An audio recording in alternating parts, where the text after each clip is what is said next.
All right, so it is 1 o'clock. We're going to go ahead and get things rolling here. So welcome to another Iowa Learning Farms virtual field day. My name is Mitch Harding. I'm a water outreach specialist with Iowa Learning Farms. Today's virtual event is hosted in partnership with the Iowa Nutrient Research Center. So thank you to them for partnering with us today. A little bit about Iowa Learning Farms.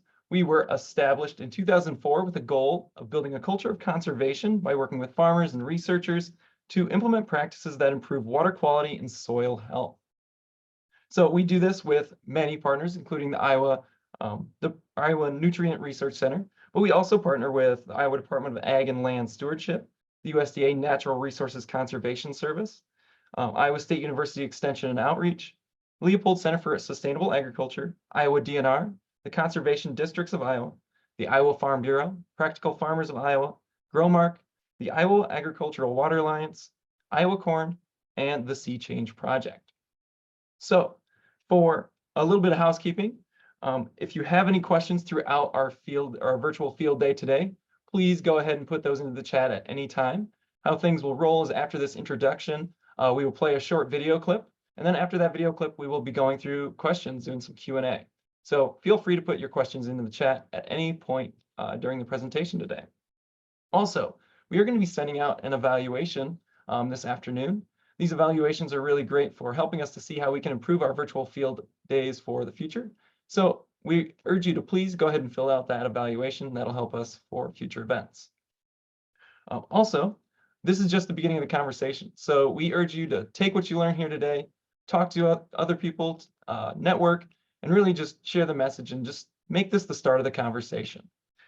So without further ado, in today's virtual field day, we're going to be led by Dr. Raj Raman, Morrow Professor of Agriculture and Biosystems Engineering here at Iowa State, as well as Dan Anderson, Associate Professor of Ag and Biosystems Engineering here at Iowa State. And they are going to kind of guide us through RegenPGC, which is a nearly 2 decades old project that's working to add perennial ground cover to the Midwest crop system. So without further ado, I'm going to turn things on over to our video.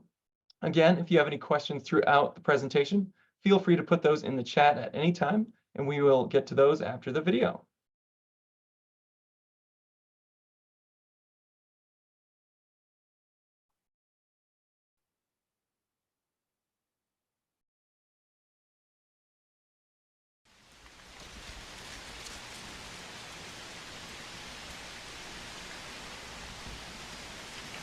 Hi, I'm Dan Anderson with Iowa State Extension and Outreach, and I'm here today to talk about perennial ground cover in row crop cropping systems.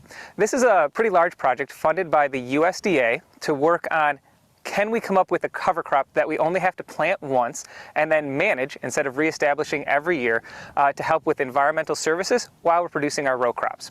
It's a pretty large project. It has partners with Corteva, the Land Institute, the University of Missouri, the University of Kentucky, and here at Iowa State University.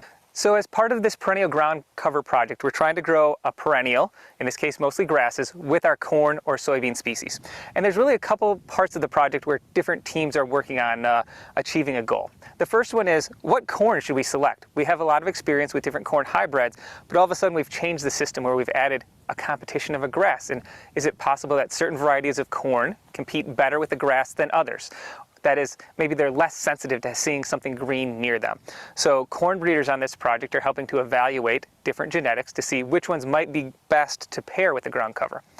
Additionally, we have people focusing on the ground cover. While we typically have grown Kentucky bluegrass, there are many other species that could be grown. Clovers, bulbous bluegrass, you name it, right? Depending on what we want to achieve. And trying to figure out which one works best in both space and time with the corn is really important to us. The third piece that we're really working on is the management of the system. Anytime you're growing something with corn, we want to focus on suppression. So in that case, I mean turning the grass brown. Some grasses will naturally senesce at the time we want. Poa bulbosa or bulbous bluegrass is one of them. Kentucky bluegrass, while it'll go dormant in the summer, tends to be a little late. So it can look, the corn can see it and say, oh no, competition, I have to put more resources into growing rather than focusing on yield, and that would be a bad thing. So we're working on how do we work on suppressing, turning it brown without actually killing it. So we have a group of scientists, including Corteva, focusing on what are some chemical options, and then another group focusing on can we make these grasses naturally senesce more rapidly in the spring so that they aren't that competition for corn. And finally, we have a group working to quantify the ecosystem services that we can get from that ground cover. So how much can it reduce erosion? How much nitrogen leaching can it reduce? What are the environmental benefits it adds? Along with that, we might be looking at things like, can we reduce a herbicide pass in the spring because we have that ground cover providing some plant or weed resistance? And what does it do for insects in the field? So it is a team of scientists really focused on all the aspects of the system. So anytime we're trying to do something new, one of the most important things to understand is how does it impact the current management of my farm? We generally in this system like to use strip till. The grass can be aggressive. Now, what we've seen is most of the time it takes a little while to get it established, so early on that's not a big issue. But if you get a vigorous stand of grass, doing some tillage, strip tillage, to knock it back from that crop zone can be extremely beneficial. And honestly, that's where most of our research work has been so far, is in a strip-tilled system. We do have some partners, some farmers collaborating, and then some of our research plots dedicated to no-till systems.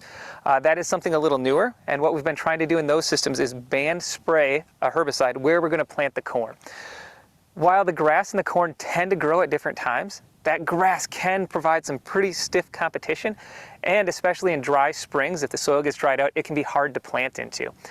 Certainly no-till planters do better with that, but getting some weed control is really helpful there. Now, if you are a full tillage person right now, this system has to be modified to do that. We can't be tilling through the grass. It really will knock it back and make it hard to maintain or establish.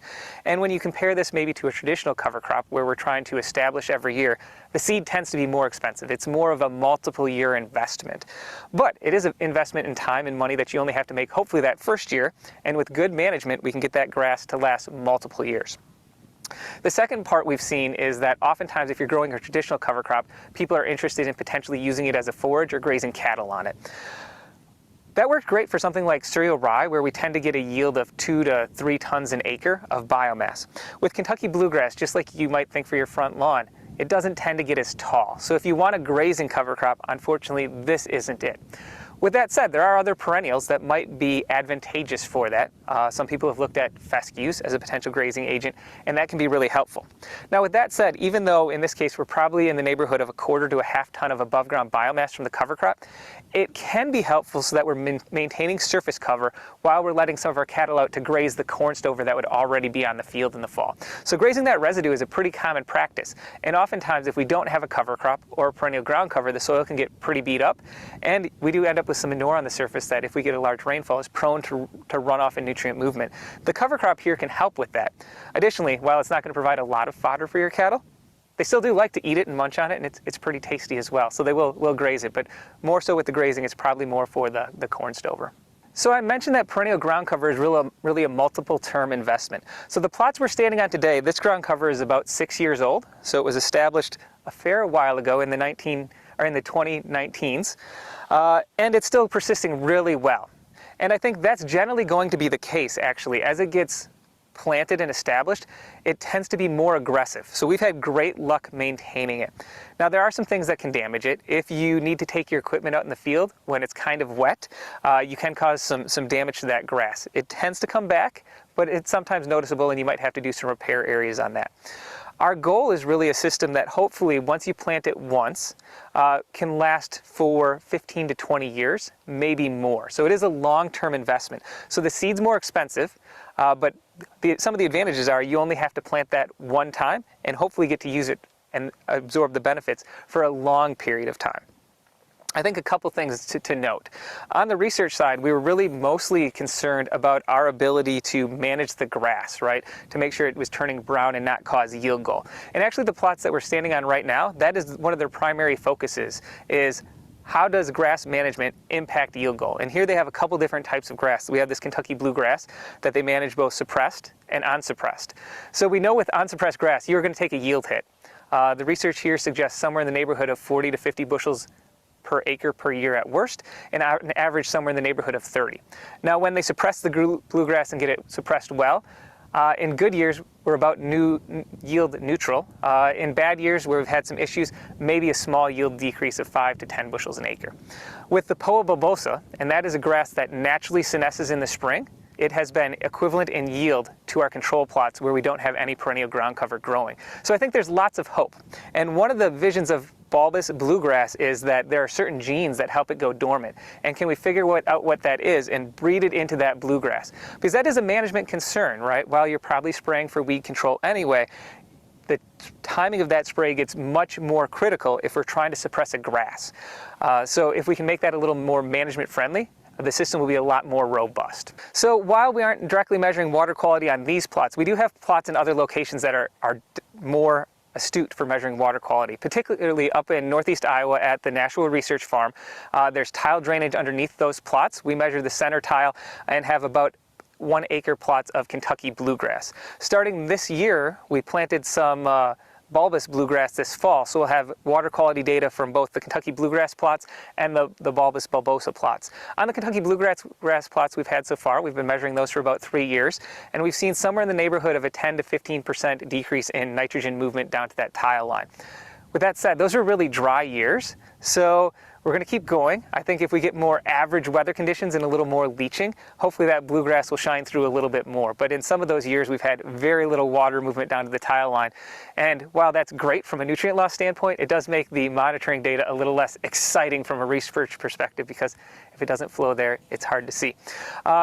People have done some nice erosion control work, even here on the Sorensen farm, about 5 to 6 years ago, where there were some plots with some slope. The plots we're standing on right now are pretty flat, so it's hard to measure erosion. But originally when they started this, they actually had plots with 5 to 6% slope, put some drainage on the end of it to catch any water that was coming off the plots, and measured how much erosion was coming from them. And not a surprise, the Kentucky bluegrass, any perennial ground cover on the landscape, the roots are going to bind those soil particles together. The biomass itself acts as a shield to keep the water from moving, and it's been very successful at that. So it's really that nitrogen standpoint where we're hoping to see some more data and understand how we're doing. So what are some management issues related to the bluegrass, and how tall does it get? You might be thinking, I mow my lawn all the time. Is this bluegrass going to get that tall? And a couple things. One, while it is highly fertilized in your cornfield, right, we're trying to grow a crop, there's a lot more competition here than what's on your lawn. And for the most part, especially if you're suppressing, which we will with a chemical in the spring to keep the bluegrass and turn it brown, we're only going to get somewhere in the neighborhood of 8 inches to a foot tall with our bluegrass. Sizable, but it's not going to be a huge competitor for corn.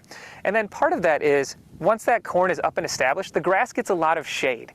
So you've probably noticed underneath your trees, the grass tends to not be as vigorous, doesn't grow as tall as maybe it does in full sun. And that competition here helps keep the grass in check. So what we're worried about is the grass providing competition for the corn and impacting it negatively. That's why we're turning the grass down. But especially on that establishment side, the corn can be a competitor with the grass, right? So a few things. As we try and establish, if you look at when you'd want to plant a lawn, late September, early October is really the ideal time.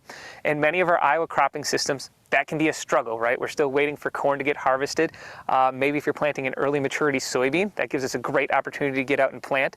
But we definitely want some growth and some warmer days to help get that grass established in the fall. But in terms of how tall it will get, do you have to mow? You won't have to mow the grass, it'll be fine. For the most part, even if we get a foot tall, that residue or biomass breaks down in the next year. But it really does help provide some armor for the soil to help prevent some of that erosion potential, and hopefully provide some weed control. And here's one of the trade-offs that you see in this system.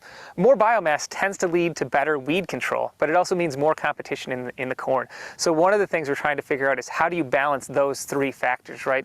Corn yield, erosion resistance, and the weed control that you get from it. And I think that's one of the things that we see in a lot of science right now, is it's all about balancing trade-offs. We know that there's challenges to every system, but hopefully those benefits can outweigh the challenge. Yeah, so nutrient management is an extremely important topic, and the way we treated the grass so far is essentially that it is nutrient neutral. So whatever you were applying for fertilizer before, we're going to encourage you to apply the same amount. Now with that said, a couple things. We mentioned that we like to strip till this cornfield. So in that case, we'd like you to put your nutrients in that same strip. Now, some people will broadcast fertilize. You can certainly still do that. But if we're going to go to the investment of owning a piece of strip tillage equipment, managing our corn in that zone, which will be the zone shifted slightly every year, it makes a lot of sense, especially to accumulate phosphorus and potassium in that zone, maybe rather than broadcasting it all over. So I think another thing is this is a really different looking system, and sometimes you might say, that's really pretty. For example, I grew up in central Wisconsin, and oftentimes we'd see a strip of alfalfa, a strip of corn. Not at this level, right, but at a field scale level. And certainly I think in Iowa we've often been trained that clean fields, right, we don't want to see weeds or anything growing in our field, are really ideal. And in this case, that's not the goal, right? We're trying to grow that grass in there. So we have social scientists looking at what are some of the constraints that farmers have about these systems, what are their concerns. And one of them certainly is, what does it look like? How does it feel, right? What are my neighbors going to think and say? Certainly there's challenges to grass in the field. For a long time, especially if we go back 10, 20 years, we worried a lot about weed control, and that was one of the things that brought Roundup to the forefront. And here we're saying, yes, but there can be an ecosystem service benefit from that, but we have to learn how to manage it, right? And with weeds, our management strategy was often kill it. Make sure that the soil stays clean. Here we don't want that, but we certainly want the soil to be protected and that grass to turn brown. Corn has something called red near red indicator, where it uses that for the idea that there's a weed, right? So it measures reflectance and it says, if I see green, I think it's a weed. And while that grass won't compete with it for sunlight, it won't get nearly as tall, it still says, I'm a weed, I want to focus on growing tall, and that's not necessarily what we want with corn. So focusing on that hopefully will give us an idea of how to manage the grass. But it is really a change in mindset and what we're trying to achieve. And we recognize that there's some challenges to that, both from a research standpoint, but then in a social acceptance of how is it going to work on your farm and what are people going to think and say? Okay, as we finish up here today, there's a couple things that I wanted to mention. The first is we've been doing this for a little while now. And with that said, every year is different. Some falls are wet, some falls are dry. And at first we thought the major struggle of this system was really going to be management of the grass. We were concerned it was going to be too aggressive, and what are we going to do to make sure that it's not impacting the corn? And actually the last few years have been extremely dry, especially in the falls. And that's made establishment much more of a challenge than what we thought it would be. And we're trying to modify to understand that. So historically we'd planted mostly bluegrass. We're looking more towards some bluegrass mixtures, oftentimes with fescue now, because that's what we plant on lawns, right? And there's a reason that lawn mixes often have multiple species to help save and protect a certain one. So that's been one of our major lessons learned. The other one is that the grass can become really aggressive when it becomes well established. Management of that is critical. In the first couple of years, suppression of that grass is relatively easy. You're going to do a pretty good job. It's going to have minimal impact on yield almost no matter what you're doing. But it's important to practice good management during those years, because once it takes off, making sure that we get that cropping zone and are keeping it clean around the corn is extremely important to avoid some yield loss. If you would like to learn more about the project or become involved, we do have a website, RegenPGC. So if you Google RegenPGC at Iowa State, you are going to find our website that has a list of all the projects going on, and we would be happy to take some farm collaborators. Now, we don't want you to put this on every acre on your farm, but if you're interested, we'd gladly help set up some plots or small test areas on your farm. We've had great luck, but it is weather dependent, so making sure we talk to you, know some of the challenges we faced, and walking through the chemical mixes you can use are extremely important.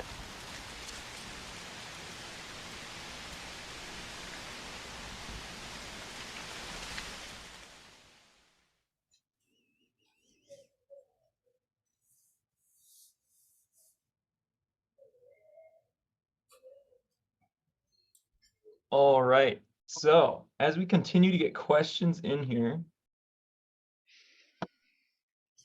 we will, oh, there we go. So as we continue to get questions in, I want to preface, we will have another virtual field day coming up on May 2nd at 1 o'clock.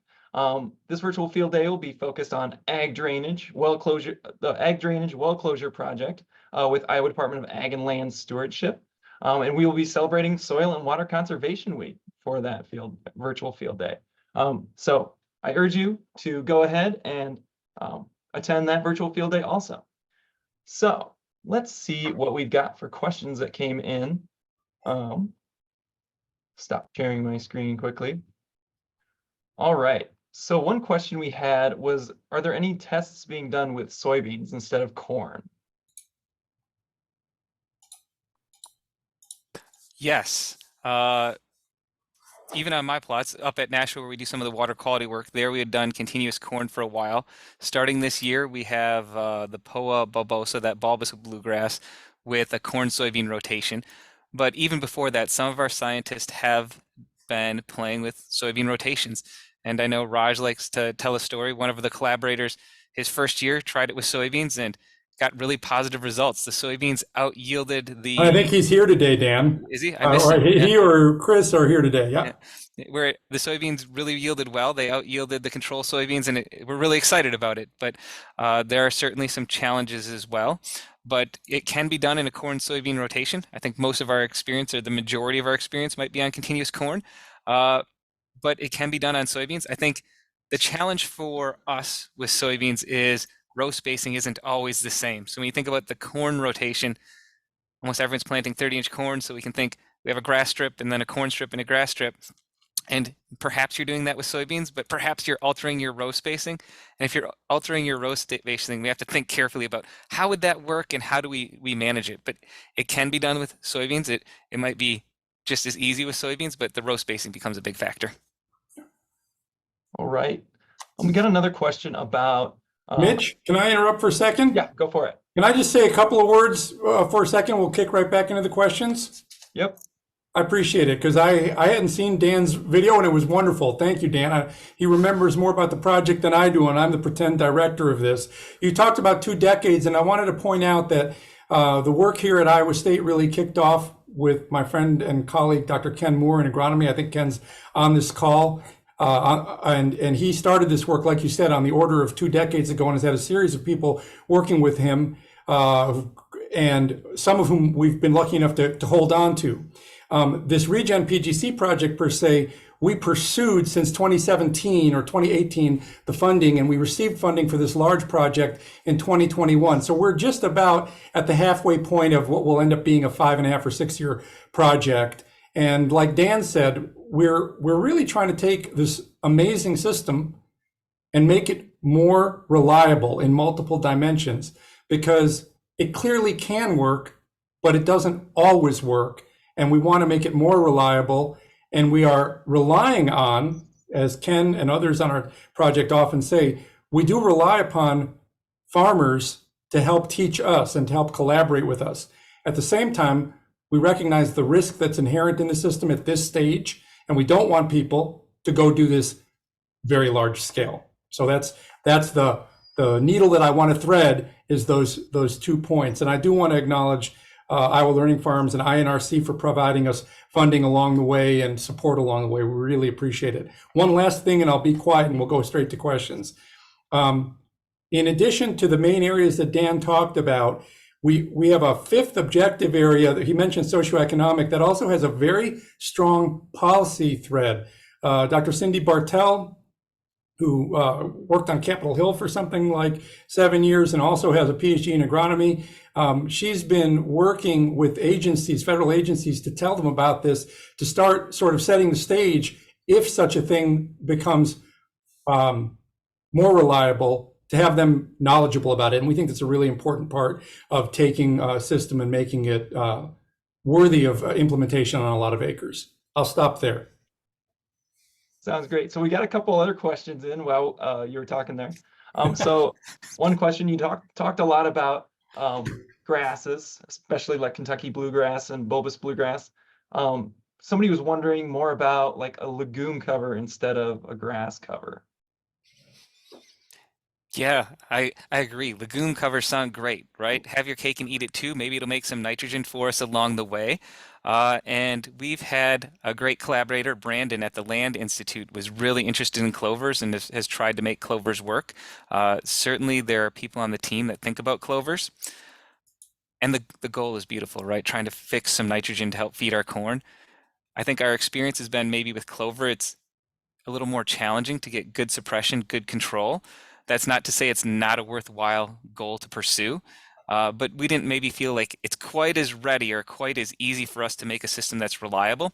And hopefully that'll be version 2 of the system or version 3 of the system, where we can start to play with some of those covers.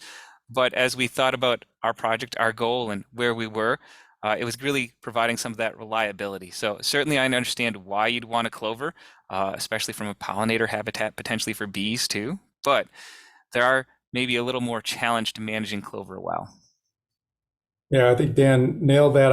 I would add, the truth is that in some optimistic scenario where this approach, a perennial partnered with an annual row crop, where we make it work well and people really start doing it at large scale, I am almost certain that if that happens, you'll see a wide variety of different ground covers being used.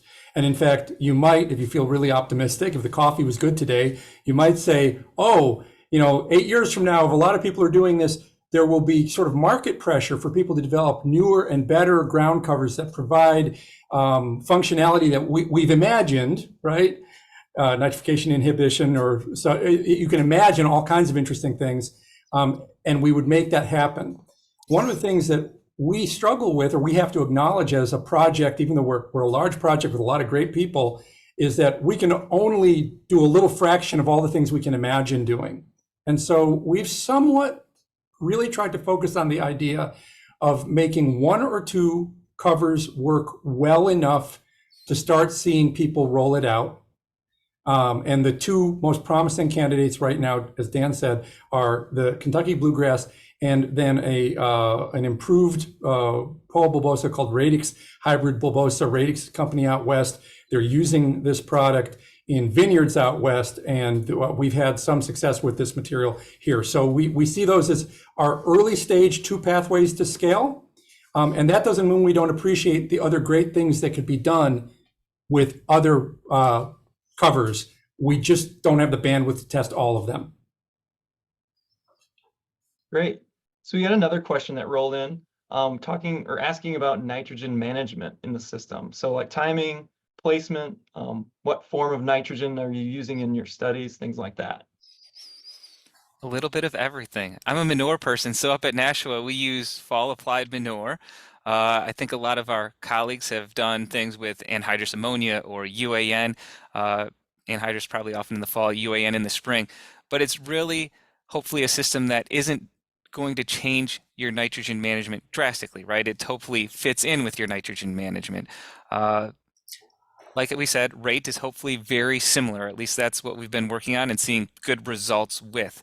But it isn't saying you have to switch to this for nitrogen management. You have to switch for that. Certainly, we talked about strip till, and we do like to strip till to help position some of that grass so it's not in our cropping zone, and that lends itself to phosphorus and potassium placement in that management zone.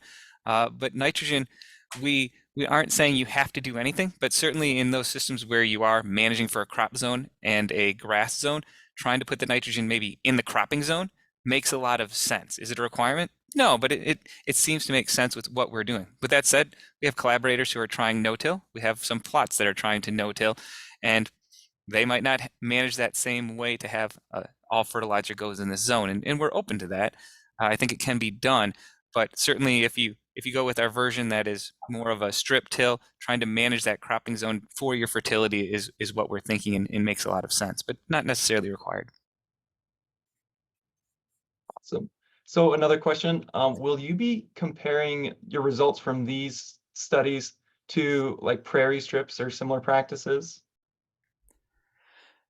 I don't think prairie strips, when I think about prairie strips in this, I don't think they're necessarily what I'd want to compare, right? I think you can say our comparison is traditional row crop agriculture when we have nothing growing. We could have a cover crop comparison, but this is really an infield practice, right? Similar to, let's say, nutrient management, nitrogen timing, nitrogen inhibitors, or reduced tillage for phosphorus, right? It's competing with those infield practices, and I think of prairie strips as it's sort of in the field, but it's not every acre of the field, right? It's a strip on the edge of a portion of the field.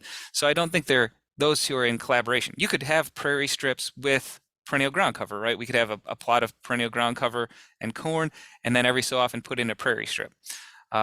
So I don't think that's our comparison. It really is comparison to sort of business as usual, farming row crops, and then what are some other infield conservation practices, or how could we stack practices? And in that regard, it's stackable with a lot of different options. Certainly, we're trying this with no-till. We're trying it with strip-till. I know saying prairie strips makes a lot of sense because we're like a little mini strip of prairie, bluegrass, which isn't a true prairie, but a little mini strip between each row. So you get this natural, how do they work? They're kind of similar. but I think how you're implementing them is pretty different, and it's not a comparison, but something that could be added together there. Great. So another question, with grazing grass shorter in the spring, would that set the perennial ground cover back enough to get the corn through that tough growth stage and that competition? Man, that's a good question and a tough question.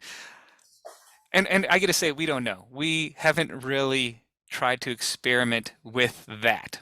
It's an interesting question. It's an interesting option. Again, I'm going to say, remember that bluegrass, your lawn in the spring, you can think about how big your lawn is and say, is that worth grazing cattle on?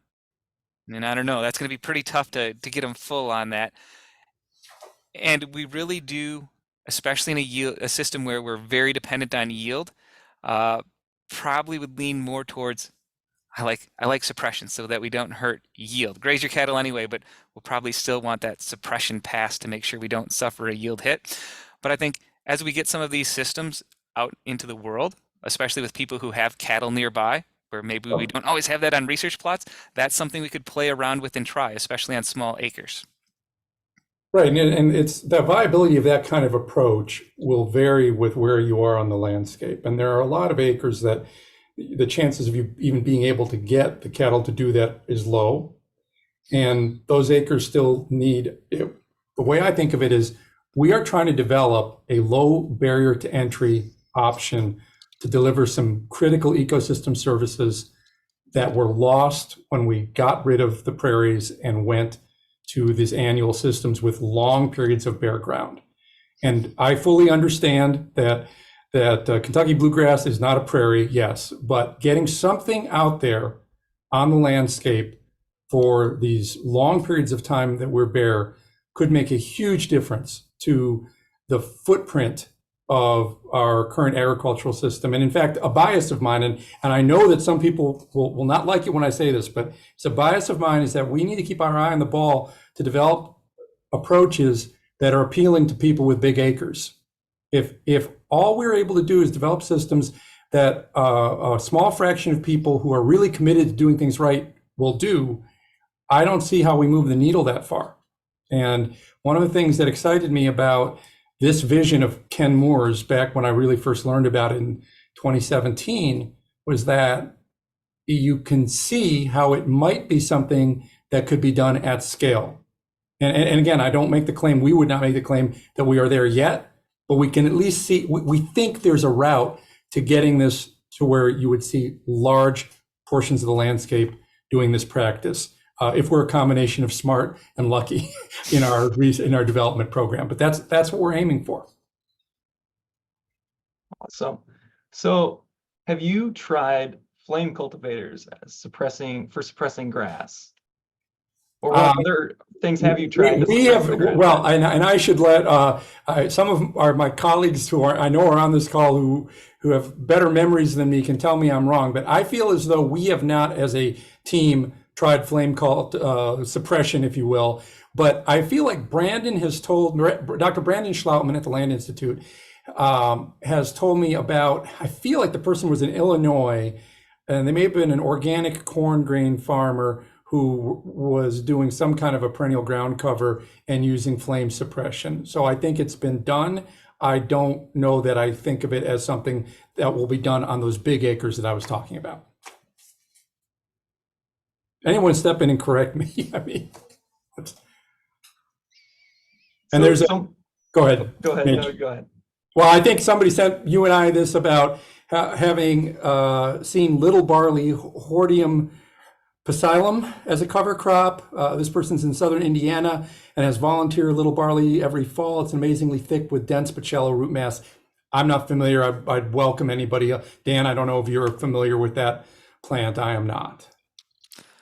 I'm not familiar with it, but I mean, that does sound a lot like what we're trying to do, right? We aren't reseeding, we're using a perennial, but shallow rooted crop, right? That's the advantage of the grasses, shallow rooted crop, so it doesn't compete in space with corn and grows at the opposite time of corn, right? Really taking the spring shoulder and the fall shoulder.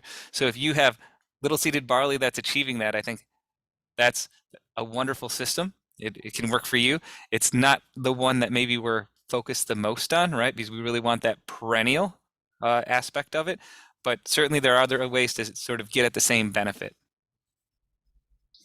Yeah, so we talked a little bit earlier about nitrogen application, nitrogen management.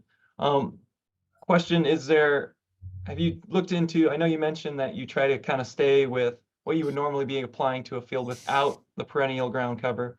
Have you tried anything about adding additional nitrogen to kind of combat the competition between the ground cover and the corn crop? Yeah, that's a really good question. And I think when we say there's competition, I think most of the work that we have doesn't suggest that it's competition competing for that nitrogen. It's really a shallow rooted plant, not where the corn roots are, and it's not actively growing for the most part when our corn is most active at taking up nitrogen. So when we say competition, it's not a competition, I don't think, for that nitrogen. Certainly we could play with that. We could say, what happens if we add 20 pounds of nitrogen? What happens if we take away 20 pounds of nitrogen? But that hasn't been our focus. We don't think that's really the competition we're worried about. The competition we're worried about is really that red far red sort of indicator that corn sees a weed and thinks it has to respond to weed pressure, even though the grass isn't maybe acting as a weed. But maybe there are a few aspects of competition, especially in these dry years. You could say maybe water pressure is a competition we have to think about. It's one that we've started to think more about after seeing a few dry years.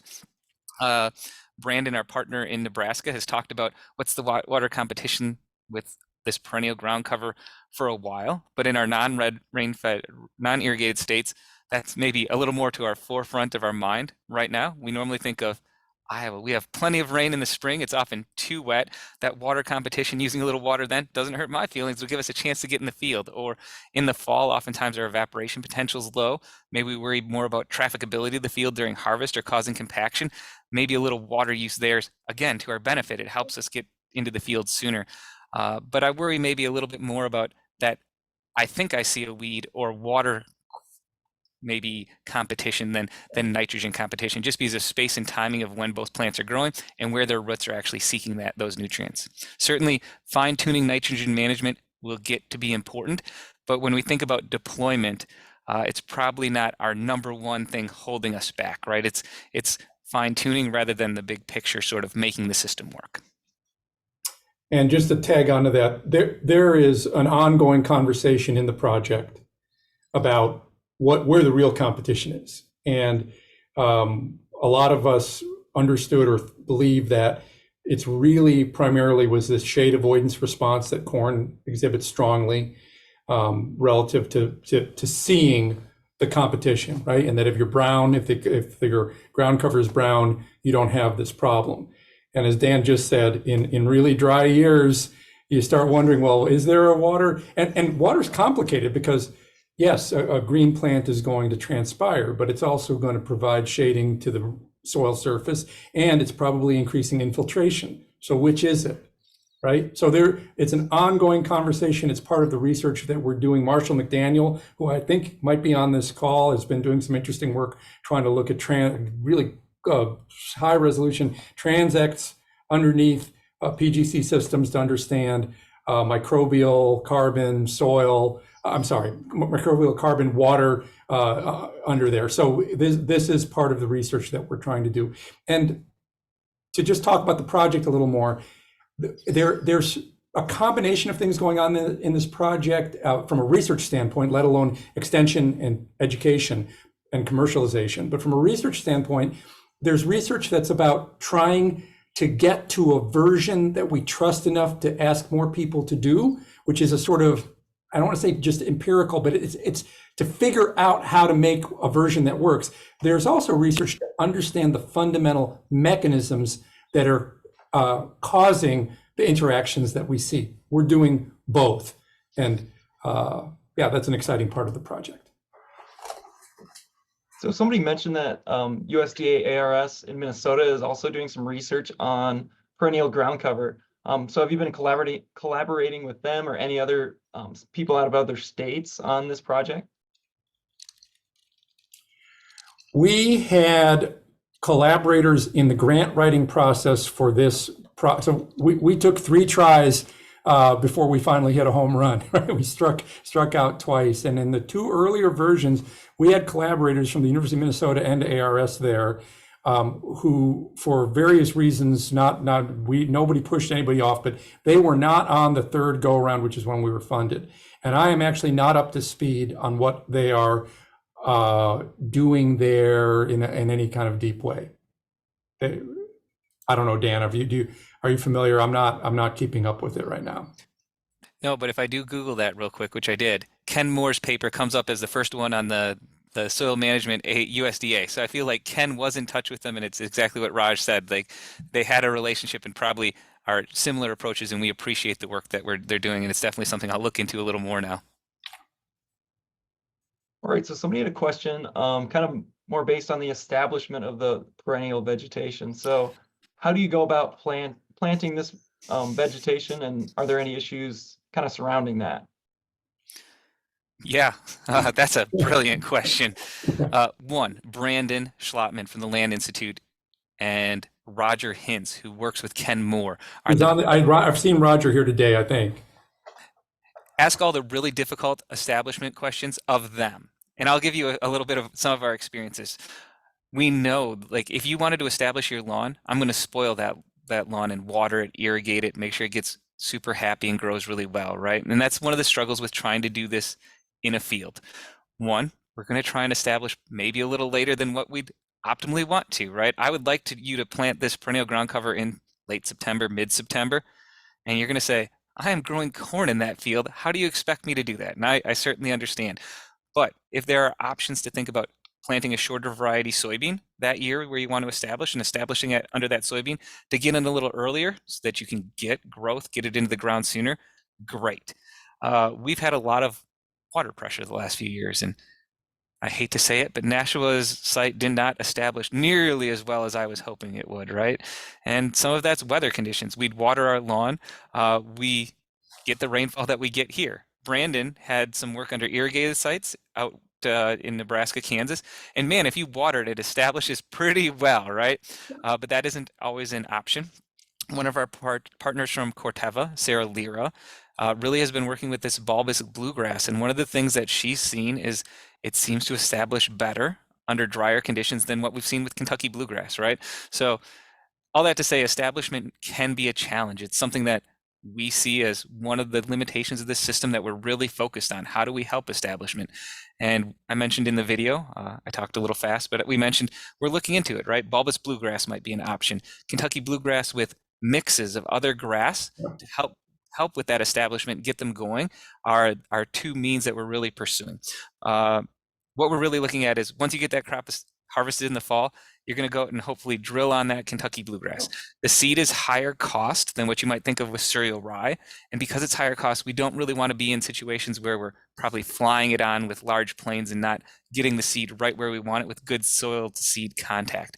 There has been a little bit of work thinking about could we seed with a drone, especially for filling in patches, maybe later on, but it's really get your crop established and put it on with a drill. And just like most seeds, but probably even more so, bluegrass seeds are pretty small. So we want to be pretty shallow with that drill, right? We just want to get it scattered on the surface and then just a little dirt on top of it. But Brandon and Roger have planted a fair number of acres on this. There's really the two guys that you should talk to get the in-depth, how to help set up your drill as best you can to make sure you're getting success. But look for the weather, make sure there's some moisture in the soil too, and hopefully some rain in the forecast after you're getting it on to get it germinated and growing. So we've gotten a couple questions kind of regarding why Kentucky bluegrass was the choice, or even bluegrass in that family was the choice, instead of like maybe a native grass or something like that. Okay, so a couple things. Roger's going to talk. I'll let him handle this one. Well, I was going to say, I mean, and Ken is on this, and we should just let him talk. But this is a question that I've fielded for as long as I've been affiliated with sort of speaking on behalf of the project, because it really rubs people the wrong.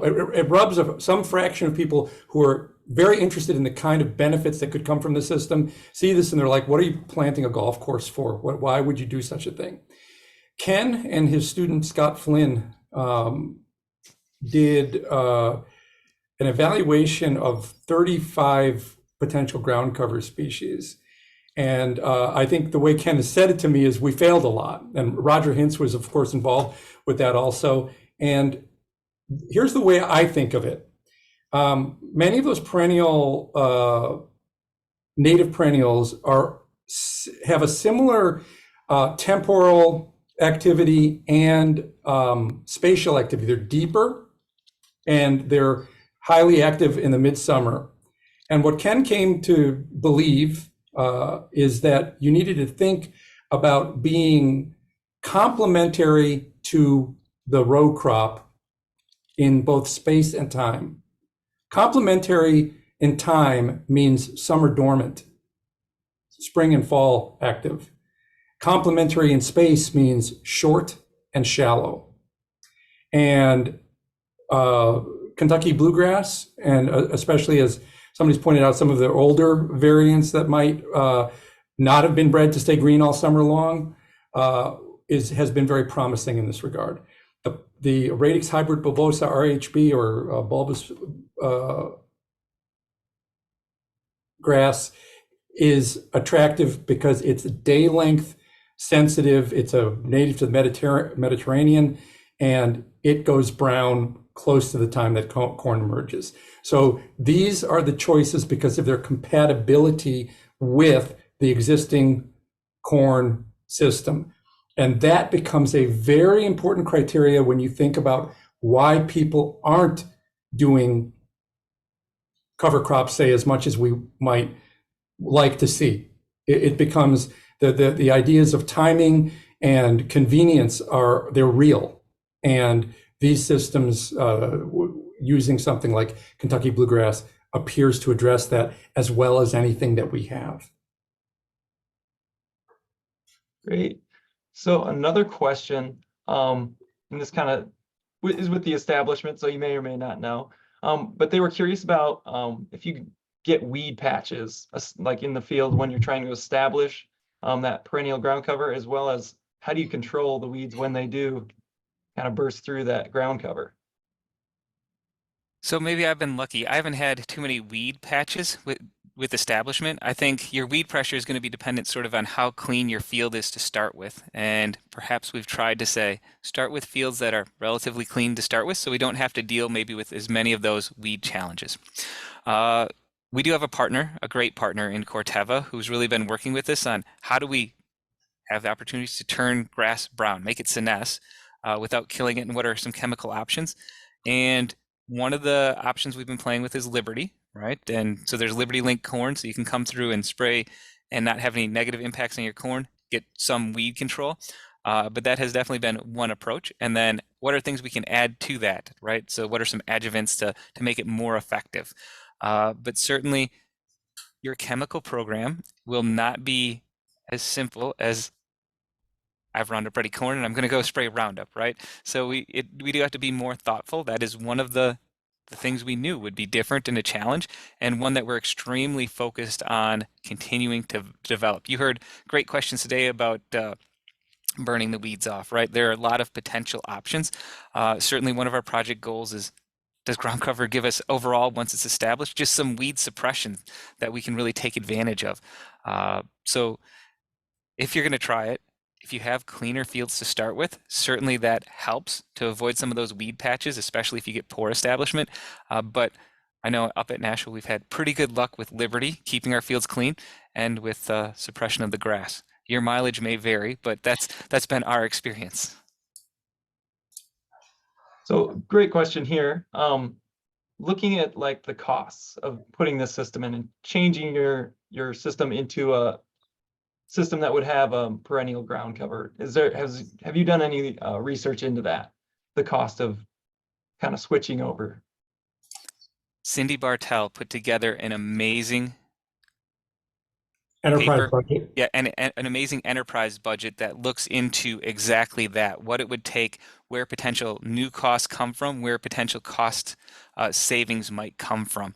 And it's actually pretty optimistic from my standpoint. It showed that in a couple of years, you could get cost savings, right? Because when you think about a cereal rye system, you have to buy seed every year, you have to plant every year, and we might be talking $20 to $40 an acre to do that. Certainly the upfront cost in this system is higher than that, right? The seed is more expensive, but you only have to buy it hopefully once, and you only have to plant hopefully once. So you get that savings going forward after that. The big driver of that economic budget is really going to be maintaining yield, right? If you start looking at a system where you take a yield hit, that's really gonna drive us in a negative area. So that's been one of our primary focuses. But Cindy does have a tool out there. It's a well done tool. It shows that it can become cost competitive with other cover crop options really quickly. And if you can get weed control, it can get very cost competitive with traditional systems very quickly. Certainly there's two parts of that. One, getting good weed control from the system, and then two, trusting the weed control from the system, right? And those you might say, they're the same thing, but they're not quite the same thing, right? So we actually have to trust it. But I think there's a lot of opportunities, and because it's only that intervention once and then managing around it after that, it gives us a lot of hope. It's not new stresses on your time every year. It's a one-time investment. Great. So for the sake of time, we're going to keep things rolling here. So I'm going to go ahead and share my screen.